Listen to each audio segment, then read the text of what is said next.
अनुसूचित एक यानी कि के अंदर भारत और राज्यों का संघ क्षेत्र भारत और संघ राज्य का क्षेत्र भाग एक में कहा गया है कि भाग एक 1 से 4 तक है। भाग ए जो है 1 से 4 तक है। तो अनुच्छेद एक किसे कहते हैं? तो अनुच्छेद एक का कहना है कि भारत राज्यों का संघ होगा और इस देश का नाम इंडिया अर्थात भारत होगा।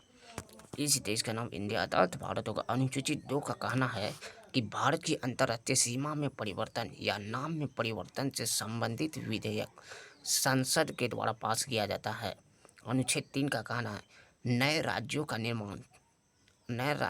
निर्माण, राज्य का पुनर्गठन, राज्यों की मांग या सीमा में परिवर्तन करने का अधिकार संसद को है।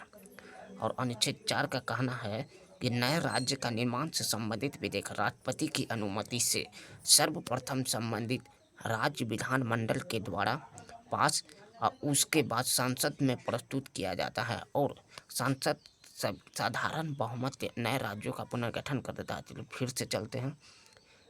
तो भारत और संघ राज्य क्षेत्र भाग एक के है।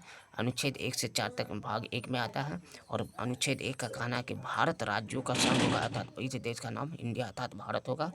भारत की अंतर्राष्ट्रीय सीमा में परिवर्तन या नाम में परिवर्तन से संबंधित विधेयक संसद के द्वारा पास किया जाता है। अनुच्छेद 3 का कहना है नए राज्यों का निर्माण, राज्यों का पुनर्गठन, राज्यों का नाम या सीमा में परिवर्तन से संबंधित विधेयक संसद के द्वारा पास किया जाता है।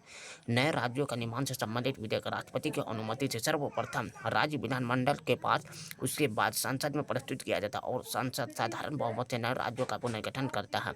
चलिए लास्ट क्वेश्चन एक और क्वेश्चन आता है कि नए राज्यों से संबंधित विधेयक जो है